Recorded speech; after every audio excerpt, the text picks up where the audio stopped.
This review of this Humanscale $1,000 chair. Exact specs will be in the video description because I don't remember them, because honestly it doesn't really matter, they're basically all the same. So first of all, this chair says that it has 0 adjustments and just conforms to your body. That's a lie. It has exactly the same adjustments as every other goddamn chair I've bought, including the one which is in my apartment that I bought to replace it. So it has an adjustment for height. Every chair has an adjustment for height. It has an adjustment for the back height. Every chair has an adjustment for the back height. So that's 2 adjustments. It says 0 adjustments. I've already found 2. Here's an adjustment for how high the armrests go. That's a 3rd adjustment. So we're already over like 3, right? There's an adjustment for how high the headrest goes. That's a 4th adjustment. Fantastic. So now we've got 4 adjustments.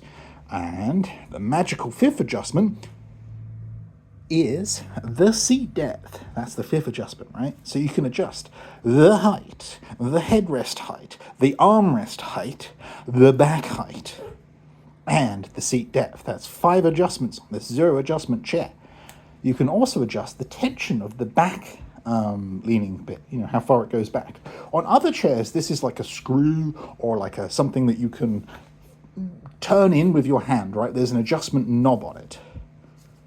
There's an adjustment knob on it, and you can adjust that, right? So that's another adjustment. But on here, it's an Allen key, and you have to grab a random Allen key from your collection of Allen keys to adjust it. They could have easily added the same mechanism as in every other goddamn chair, where you can like turn it to adjust the tilt back, but no, they're a hipster chair.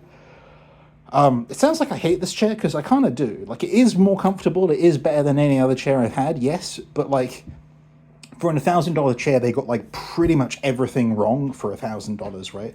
Let's talk about these armrests, right? I spent extra on the armrests because I thought that they would be somehow better than the reviews I heard about the stock armrests. Let's see issue with the armrest. I think they need to go one adjustment higher for me, because I'm big and tall. Let's also see that then they're at their limits. There's also a common theme here, which is limits, which is when you get to the limit of a thing, so how high it can go or how low it can go, there are problems. So these armrests are at their limit right now. They're at the highest position. If I rest on the armrests, they will randomly and spontaneously go down because they are at their limit. And the way that these armrests work is that they work based on sort of like a friction-based thing, right? They're like, oh, hey, if you lift them up, then you can bring them down and up. That's great. But that process is happening simply when I rest my arms on them. As the armrests being at their maximum limit position is where I want them, I'm probably just going to shove, like maybe a piece of cardboard from my messy apartment, but don't worry about that. I'm probably just going to like make an O-ring or a zip tie or something like that in this back unit to keep it from moving. I don't want it to move anymore. Let's now talk about the back. So the back also adjusts, it goes up and down, but I can't get it into a position that it needs to be in, because every time it's in that position, it will spontaneously slide up and down, because the mechanism for holding the back in position is plastic on this $1,000 chair. Also the adjustment, you know, that they say that they don't have. So if you look at the back here, this bit at the back is like a slide, it's on like a ramp, and it has a limit, which is a tiny metal pin. You see that metal pin just there? That tiny metal pin makes physical friction, wearing contact with this plastic slide, to the point that when it's actually doing it, it looks terrifying. It looks like it's going to break. Let's do that. Where are we? Let's do that. Is that hitting it now? Because I lowered it all the way? I don't know. The point being is that a tiny metal pin is wearing on a piece of plastic on a $1,000 chair, and I know it will be a problem in, say, like 5 years' time. Ignore the fingerprints. I don't blame that on the chair. That's just me who isn't cleaning the chair. It's dusty. This is the headrest. It won't stay at the appropriate height. It will just slowly fall under its own weight. So I'm probably just going to get like a zip tie, which can fix that problem. Like a 3-cent zip tie can fix an $1,000 chair. Next up, this chair has 2 screws in the headrest. There is 1 per column. There's probably other screws, but I'm only going to be talking about these 2.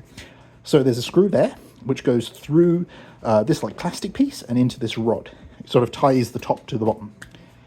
On the other side, this screw keeps falling out of my $1,000 chair.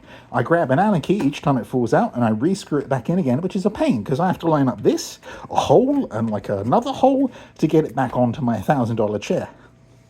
I bought some Loctite. It arrives in a couple of days. That's the blue smear that you sometimes see on screws. I'm adding it to this headrest so that I don't have those issues. Let's go for height. It doesn't go high enough. I looked on the listings and I could have ordered a like tall person spring or like razor, but they were like, oh, you only really need that if you're like 7 foot tall. Well, I'm 6'2" and just absolutely enormous. So there we go. I mean, proportionally not weight-wise, but I am also quite weighty. But I am well within the weight requirement of this chair. So that's another problem I've been having with it. Let's see what other problems I've been having with it as well. The seat depth, I can't seem to get that at the correct position for my individual proportions.